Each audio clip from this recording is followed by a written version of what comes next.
We've been covering a lot of these crazy stories that have been coming out. And how many times have we told y'all that what we are looking at right now is a white supremacist administration, that does not give a damn about black people. The actions they have taken are perfectly clear when it comes to denigrating, ignoring black people. Well, this year, the United States celebrates its 250th anniversary, and already MAGA is doing all their part to erase black people from this history. So the plan was, it had already been decided that 2 African Americans were going to be honored being on a U.S. coin, and one of them was Frederick Douglass. These will be put out by the U.S. Mint. Well, of course, now we know the Maryland-born Douglass, born a slave, the unbelievable life, career, orator, newspaper publisher, all those different things. But Trump and his white folks said, nah, we're not doing that. Well, joining us right now is Ventress Gibson, the immediate past director of the U.S. Mint, to talk about this here. Ventress, so take folks through what was already decided and how long that process was. How many coins are we talking about? How many Americans are going to be honored on these coins? The coins that are out now are not representative of the designs that were approved by the former Secretary Janet Yellen, approved by the Commission on Fine Arts, the Smithsonian Institute, and others. We worked diligently with Ruby Bridges' family and herself, of course, and Frederick Douglass, the appropriate contact points for that. But what is so important about this is the Semi-Quincentennial Commission Act of 2016 said very clearly they wanted a complete picture of American history. That was one requirement. The second requirement was to include women. And thus, when I was here as the director of the Mint, went out on a survey to the public where we framed the various pieces of history throughout the United States and had the public vote. We ran various groups, we did surveys, and as a result, we came up with the various periods of history. And then from there, asked the public, well, here's who do you think should? So we did engage the public. I probably went further than you wanted me to go, but that's just the backdrop. No. Actually, that's actually what I wanted. Okay. And so what were the total number of coins that were going to be issued? The nickel, dime, penny, quarter, dollar coins, all would change. And the act required that the one change to the circulating coin, which is that group of coins, nickel, dime, pennies, quarters, etc., was to have 1776 to 2026. The designs, however, would come from our medallic artists, as well as our artists that we have in the United States Mint, highly talented people. And they work feverishly and really try and tell the story through medallic art. And that is exactly what they did. So there were numerous renderings. I have one that I can just hold up to the screen for you because I think you would be very pleased to see it. Sure. Okay, here's an example. This is Ruby Bridges. So those are 2 different designs that Ruby approved. And what we do is after we've worked with her and her team and our artists, we then take these designs and they go out for review and approval external to the Mint and external to the family and others. It comes back, here's what we want. And then we prepare a package with the Secretary's coinage task force, advisory committee, that principally makes recommendations to the Secretary. And that was approved, and we began the work. Because remember that the bill was signed in 2016. The work began in 2022, putting everything together for us, that is. And it takes about 18 months to pull this off. And all the number of designs, remember, we're talking about 250 years of history. We also made sure that we included the Native American population so that we had that story. And I was honored to have worked with the U.S. Treasurer who at that time was Lynn Malerba, and she was a chief of an Indian nation, as they affectionately referred to it as. But more importantly, the designs were in the 20s and 30s because we wanted to make sure we captured the essence of what exactly our history should say. And I have to tell you, if you saw these designs, the voting rights, women, the abolitionist part of our history, and it was nothing negative. It was all positive. Because, Roland, the reason why I wanted to come and tell you guys this today, I am floored at what I see, that the tapestry and the richness of our country as it relates to us as a people, African Americans, Black Americans, whatever we want to use today. The bottom line is this: we have been cut out. Cut out. We aren't, the Treasury's not even following the legislation. And I find it unacceptable. Another pin in stopping us from moving forward, eliminating us from history.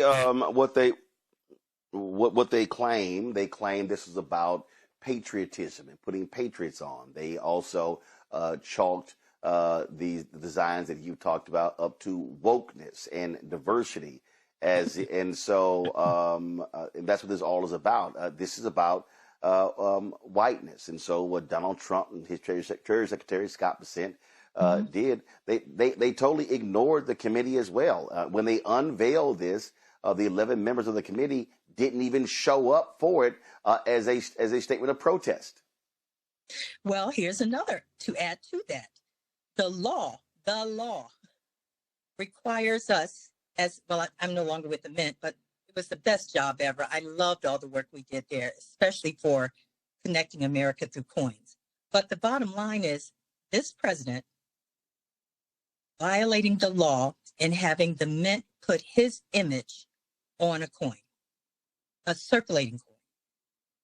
And the reason why it infuriates me so is the law says no living president shall go on a coin. So I want to offer, okay, if you want to put Trump on there, a significant part of our American history is that we had an African-American president and an African-American vice president. That's historical for all of our 250 years. And yet a living president like the one we have in office is really trying to erase us as a people. And we've got to do something different, Roland. That's why I decided I was going to find out who else can I tell that this has got to stop. I offered that why don't we find an African-American coin company and share these designs. They will not be circulating coins, of course, because it's really too late to do that. But giving our people an option, letting our children know that when you hold this coin in your hand, you are part of that history. Right now, the coins that are out there, and the Mint has said this, and I was surprised by that when, as Americans, when we hold these new coins in our hands, we will feel the connection to coins. I want to feel connection to my people. I want to feel that we are part of this country and have been, and so significantly so. And I want to stand and say, no, if it's up to me, I can try and do as much as I can in reaching out to others. And that's why I reached out to you, to Mike Dyson, and to you. Thank you. Well, this goes to show you the kind of folks that we have there. And when you are a massive narcissist, there's no shock that he would want to put his own face on a coin, and then he would have his lackeys defend doing so. And that's exactly what we're dealing with. Well, Ms. Gibson, we certainly appreciate you joining us, apprising us of this. And we certainly hope, as a result of this, more people become aware of this. And, of course, we'll be pushing this out through all of our social media channels as well. Thank you. And I just leave you with this, that Dr. King told us that injustice anywhere is a threat to justice every day. And we are realizing it every day. And yes, indeed, we are. We appreciate it. Thanks a lot. Thank you. Raven, I'll start with you. Let's just be real clear, and I got no problem saying it. These people, it's whitewashing, it's white supremacy. At the end of the day, their whole idea is like, oh no, we don't want to talk about those things. We don't want to talk about women's suffrage. We don't want to talk about slavery. We don't want to talk about civil rights because no, that's not how we should be talking about the power of what it means to be an American. They want to overlook those things as if they didn't exist. And so that is what we're dealing with. We are dealing with white supremacists who want to hold up a white view of America in its 250th year. That's absolutely right. This is straight up a historicity. And honestly, I'm somewhere between enraged and like on the verge of tears almost, because it's so sad and so shameful that 250 years into this project called the United States of America, the leaders in this country still refuse to reckon with this nation's original sins. Chattel slavery, indigenous genocide, land theft, the list goes on and on. And the alternatives of who they want to put on those coins are the founding fathers. This administration is obsessed with the founding fathers. But let's break it down, right? James Madison, enslaver. George Washington, enslaver. Thomas Jefferson, enslaver and assaulter. Let's not forget about Sally Hemings, right? They just keep showing their colors over and over and over again. And I know there's a lot going on in the news cycle right now, so folks may have missed this, but the White House actually partnered with Prager University to push out these AI generated, videos of the founding fathers with the intention of essentially pushing out more of this ahistoricity. So it's really just astoundingly predictable. I think this goes even beyond a quote unquote colorblind positionality in terms of these politics. It's really something much more sinister. It really is an attempt to rewrite and obfuscate the histories of communities on the project. Look, I mean, these people don't care about any of this. It is about whiteness, Michael, pure and simple. That is their focus. That is their strategy. I mean, they are just making my book, White Fear, just come alive every single day with every move they make.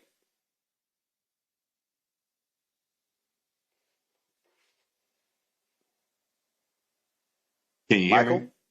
Okay, I've got you. Yeah, we got you. Yeah. Well, Roland, unfortunately, this is not surprising. And this is just indicative of these white supremacist, white nationalists. And in 2024, they told us what they were going to do. So, this is unfortunate, but it's it's not surprising. I mean, when you revoke Executive Order 11246, affirmative action from President Lyndon Johnson on your second day in office, well, we can see that this was coming, And one of the interesting things is we see this attack from Donald Trump on the Smithsonian African American Museum, right? And they want to sanitize it, and they say it talks too much about slavery. Now, in 2017, when he took a tour of the museum, he talked about how it lauded great heroes and how magnificent the museum was, things like this.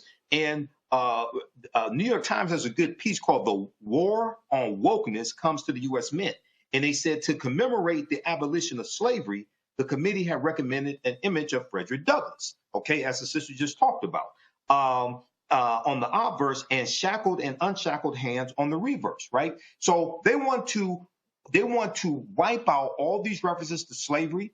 We see his attack on Juneteenth. We see his attack on Dr. King holiday as well. So this is not surprising. This is white people being white people, white supremacists, I should say, being white supremacists. And unfortunately, this is what happens when the wrong people get in power. They do things like this. Matt? So one thing I wanted to ask Ms. Gibson is how the Mint determines what its priorities are when you have, new circulating coins coming out like this, because there's got to be some component there where they talk about, the psychology of a minted coin, the patriotic value making sure people are on it, all that kind of thing, because I'm sure there's some psychological questions that go into that. So the first question is, how does a mint even decide how you're going to show? They got all of that. Matt, no. Right. I said, Matt, what you laying like if you pull up, they got all of that. These folks don't care. Yeah. They just run roughshod. Yeah. They don't care about the law, the rules, the committee, the choices. They don't care about it was public. They're like, damn that. They went woke. That's wokeness. It's out. No doubt. And I agree with you. But the reason I was getting to that is because the thing that's really interesting about this is the reason they're saying the quiet part out loud, which is we don't care about anybody who's not white, is the actual theme is something like America's journey to a more perfect union, right? So if you look at the words of their own theme that the Trump administration has kept, that would be inclusive of anybody part of that journey. But instead of making the messaging coalesce with that, instead of saying, oh, this is about, commemorating America's founding or using something that's at least, defensible as a reason that you extricate everybody who's not white and who's not a founding father, they say it's America's journey, and you don't include most of the parts of that journey. We know it's racism. There's no question with that. But it's interesting that this administration has gotten so brazen and they are so used to just making the message that they want to make that they don't even try to enshroud it in anything. They just say America's journey doesn't include Negroes. America's journey doesn't include Latinos, Chicanos. It does not include anybody who's not white. And I think that's emblematic of the fact that every one of these coins is a white person. And that to me seems like if you have any, intellectual honesty, if it's America's journey, it's got to include some, representative of all parts of that journey. And this clearly is not that. And then the other thing about him being a living person on circulated coins, it's crazy to me, the extent to which we as a society have accepted rule breaking from the president of the United States. We talk about it on this show all the time. But I mean, that's about as brazen and unequivocal and overstepping of the law as you get. You're a living person. You can't be on a minted coin. Bump that. I'm about to be on this minted coin. I mean, we're just in Banana Republic territory now because you just do whatever you want. And that's, obviously shown by them rescinding all of the work that had gone in to make sure this was a more inclusive and representative showing of America's journey toward a perfect union. If I can jump in and add on just a little bit. Yeah, go ahead. Sorry, I'm breaking form. I just want to say white people and specifically white men, they're not even giving white women their flowers here. Like, there's no interest in that either. So I just wanted to name that real quick. Oh, no. Look, they want white women to get their asses back in the house, not work, and just lay down, kick out some babies, and get your ass in that kitchen and cook. That's literally what these white men are all focused on. But when Matt talked about how brazen they are, listen, we're dealing with a thug. I mean, listen, this fool here, shortly after Netflix made their decision, they came to Paramount. He bought some Netflix bonds. Donald Trump is everything we talked about. He desires to be a king. He desires to be a dictator. He loved how they would hang the banners of the Soviet leaders and the North Korean leaders in these other countries, Saddam Hussein. He loves all of that. That's what he desires. So it's no shock. Yep, I'm going on the coin. I don't give a damn what y'all think. Oh, there are rules against that? Don't give a damn. Yeah, I'm going to personally enrich myself. I'm telling you right now, I'm going to go ahead and put a number on this here. By the time of the inauguration in January 2029, I believe Donald Trump is going to, and with his children and everything, he is going to enrich himself to the tune of $20 billion. And I believe that is being conservative. I believe that they are going to do deals. They do not care. They are brazen. They are robbing this country blind in the daylight with a flashlight. And so everything is about this man's ego. Everything is about his ego. And that's why he is scared to death of the election in November. Reuters did a story, and I definitely want to get y'all thoughts on this. So let me read y'all this quote. So this is from a Reuters story. Yesterday, in an interview with Reuters, Trump complained about the common pattern of a president who wins an election then loses seats in the midterms, and suggested he didn't want to be in that position. Quote, "It's some deep psychological thing. But when you win the presidency, you don't win the midterms," Trump said. He went on to say that he had accomplished so much that, quote, "when you think of it, we shouldn't even have an election." Michael.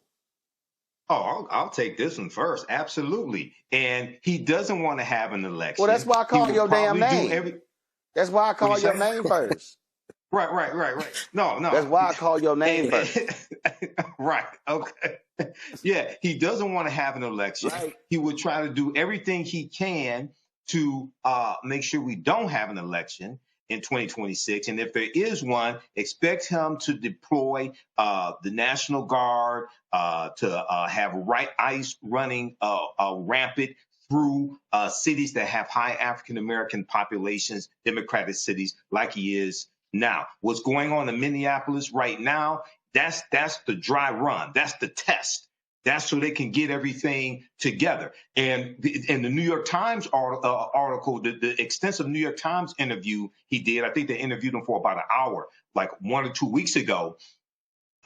He said something to the effect that he regretted not seizing the voting machines in the previous presidential election, right? So he's signaling. I've said this before. I've said this for years. Everything that Trump does, he tells you ahead of time he's going to do it. The problem is a lot of people don't believe him.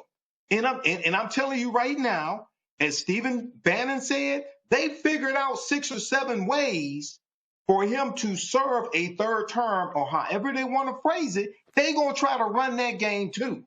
I'm telling you. Yeah. So I believe him. Absolutely. They're going to try. We got to fight harder. Raven, we have to stop them. Yeah, Raven, White House chief liar in chief, Carolyn Levitt, when asked, she's like, "Oh, he was just playing." No, he wasn't playing.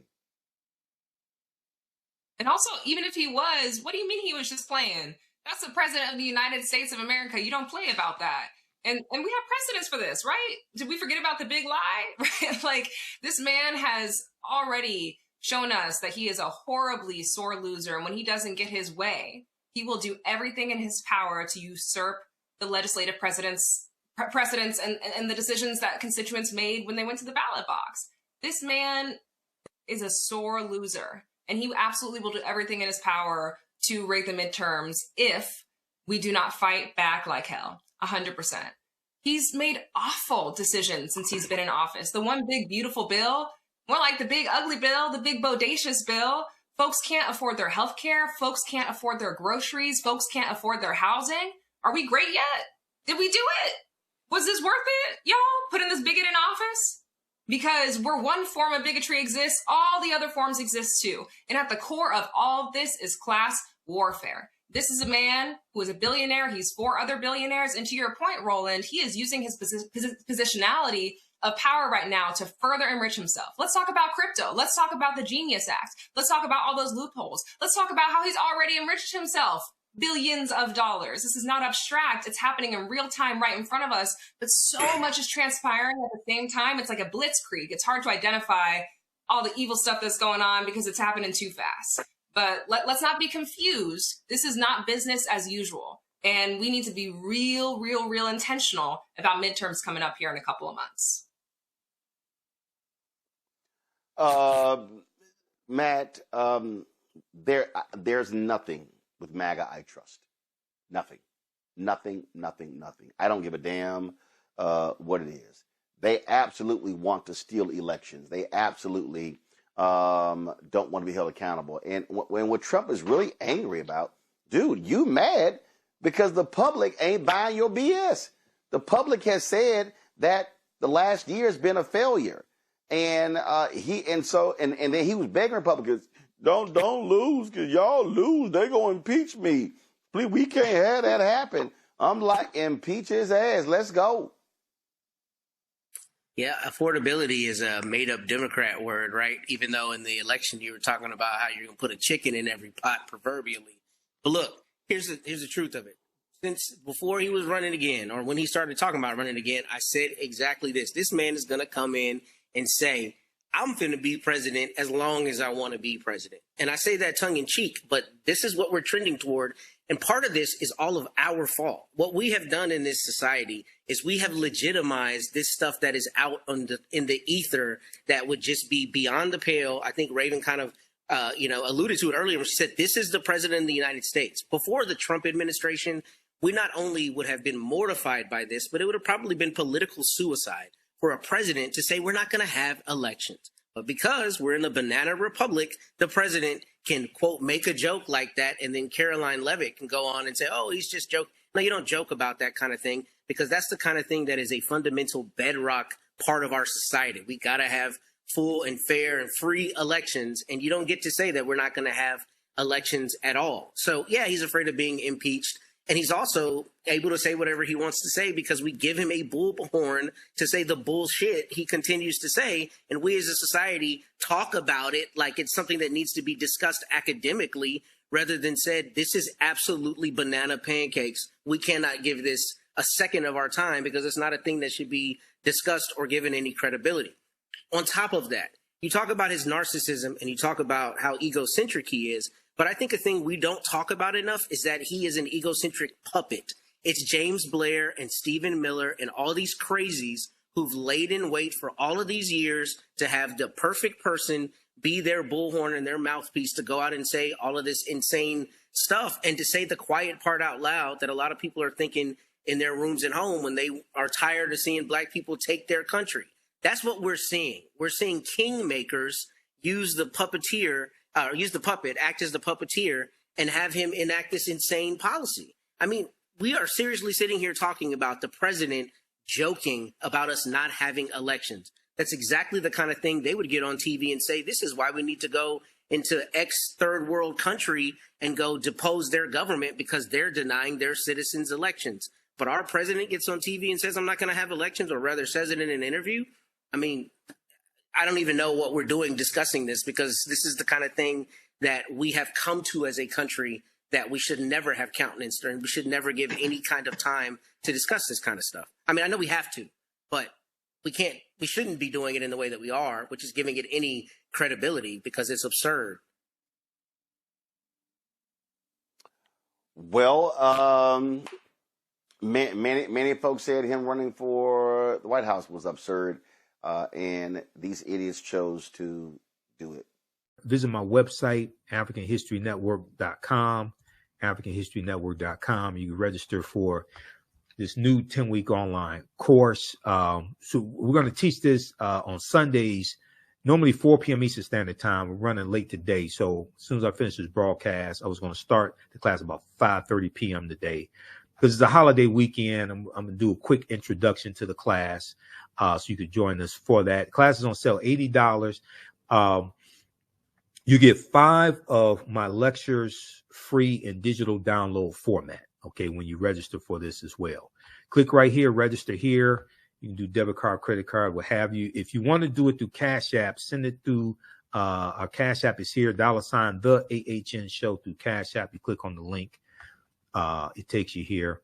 And if you send it through Cash App, follow it up with an email. You can email me through the website right here, contact the African History Network at the top.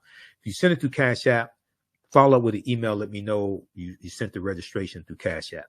And this is our official Cash App account, $ the AHN show, SHOW. When you go to it, it'll say Michael. These are some fake African History Network Cash App accounts. Them is stealing money from us. I'm still trying to get them shut down. Here's our PayPal link right here. Also, okay. So this is African empires, the Moors, and the transatlantic slave trade, 5000 BC to 1800 AD. Okay, so this is a new 10-week online course that I'm teaching. I've been teaching online history classes going back to 2017. And, I put these classes together, put together the curriculum. There are about 200 slides in this class, 80 to 100 articles that we reference, 15 books. You don't have to buy any of the books. I'll show you screenshots of the book as well. The content is PG-13. You can use this with your children, okay? And it's very engaging. It is interactive also. There's a class chat, so you can ask me questions in the class also. You can see me. I can